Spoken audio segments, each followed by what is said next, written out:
Welcome to another book review. Today I am talking about Confronting Jezebel by Steve Sampson, published in 2003.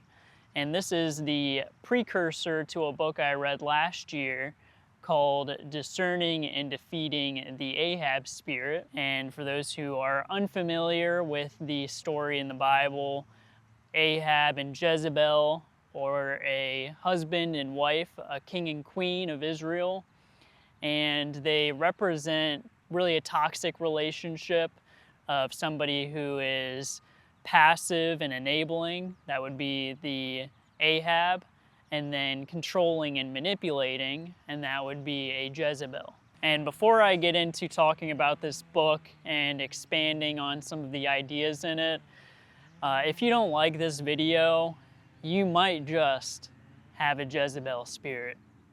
This book comes from a Christian paradigm perspective of these being spiritual natures to individuals.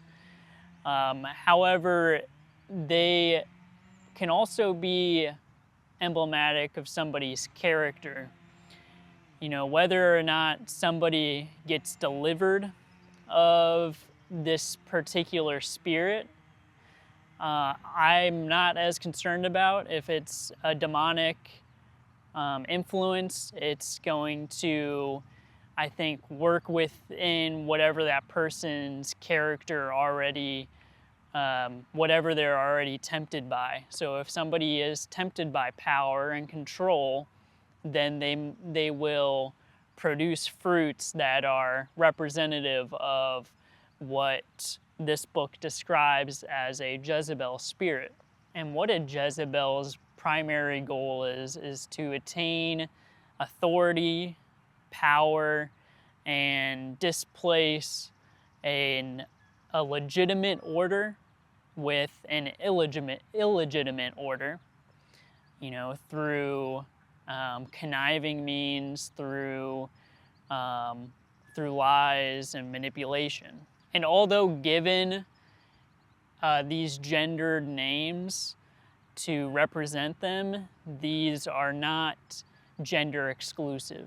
So you can have a male with a Jezebel personality, just as you can have a female with an Ahab personality.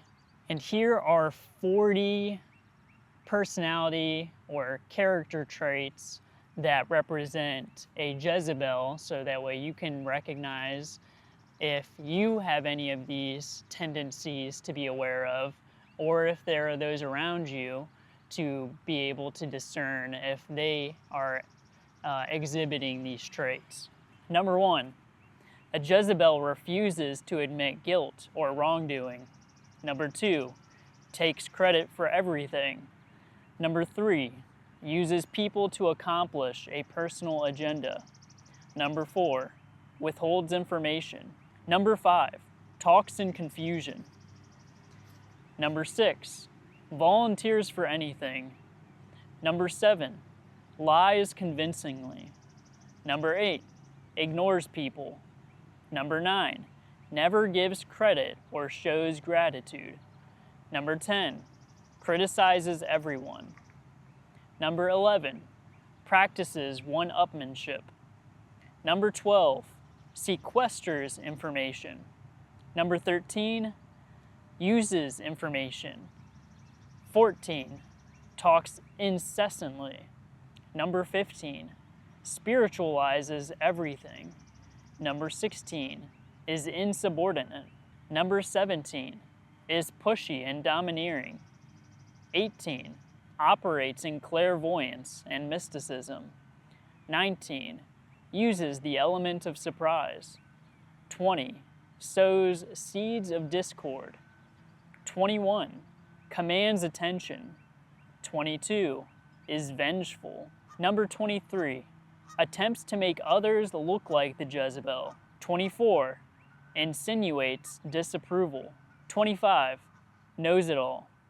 26, is ambitious. Note on that one, it's talking about ambition, selfish ambition, so that is going to be goals and achievements that come at the cost of others. 27, gift giving. That is going to be gifts given for bribery and manipulative control. 28 is independent. 29 acts religious. 30 hides from true repentance. 31 demands forgiveness but does not forgive. 32 cannot receive correction. 33 exaggerates and dramatizes situations. 34 plays the drama queen. 35 puts words in other people's mouths. 36 masterful at projection. 37 loves labels and titles. 38 displays a critical spirit. 39 loves to vent. 40 uses self-pity as a hook. These character traits can be recognized on an individual level, and one thing I like that Steve Sampson does in all of the chapters of this book is ends it with a prayer of self-reflection as opposed to accusatory. So it's always recognizing and looking first and foremost, if I exhibit any of these characteristics, then help me to recognize them so that way I can get at the root of them. But one thing I want to touch on is how these traits or this spirit is implemented on a collective level to influence society. I think feminism is a great example for this, and often misjudged, even by its critics. What is feminism at its core? Women are equal to men in all respects and should be treated equally in all respects. First off, the great irony of the feminist movement is that men had to allow it to happen. And the reason why, some speculation here, of course, on my part, but the reason why they allowed it is because society is formed around the family and raising children. So by subverting and undermining traditional gender roles and patriarchy, disorder came into every home of the modern world, making everyone easier to control and influence. By displacing the traditional order that is prescribed in the Bible of how a house is to be run, men and women were put in a position to compete with each other. And that's why it is so difficult for men and women in intimate relationship nowadays to get along. There is this war that's been raging for the past 60, 70, 80 years since the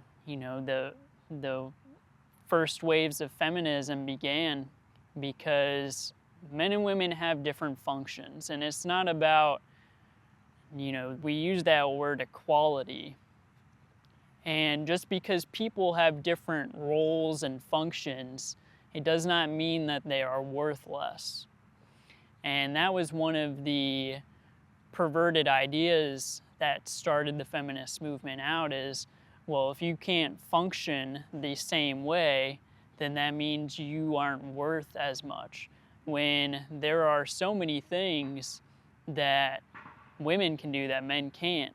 And in the same way that, a man running a Fortune 500 company doesn't make a woman less important, is the same way with the way a woman can birth a child doesn't make any man less worthy than that woman. They're just different functions for different purposes. And I don't mean to say this as somebody who is against all modernity. Of course, I would rather be alive today than in a time where we don't have the advantages of technologies and the comforts that provides. But with every good and healthy thing, there can creep in tumors. You can have somebody with a perfectly healthy body, and just because they have a healthy body, that tumor or that disease, that still needs to go. And so this is one example. You can look at the way that media has promoted sex and sexuality, and how that has distorted even the ideas of beauty in society, with what was once a beautiful thing within the privacy and sacredness of a married couple is now there on display as something that's very ugly, and that ugliness is something that people go after. And the root of that ugliness is ultimately people who are insecure in their identities. You know, the reason why a Jezebel needs to use illegitimate means to displace legitimate order is because of insecurity. But what the answer is a confidence and a knowing of who you are, why you're here, and where you came from. So read the Bible, go to the right church, and you will find the truth to set you free in Jesus Christ. And remember, if you don't like this video, then you don't like truth, and you just might be a Jezebel or an Ahab. No, I'm kidding, mostly. Much love, God bless, and hope to see you next time.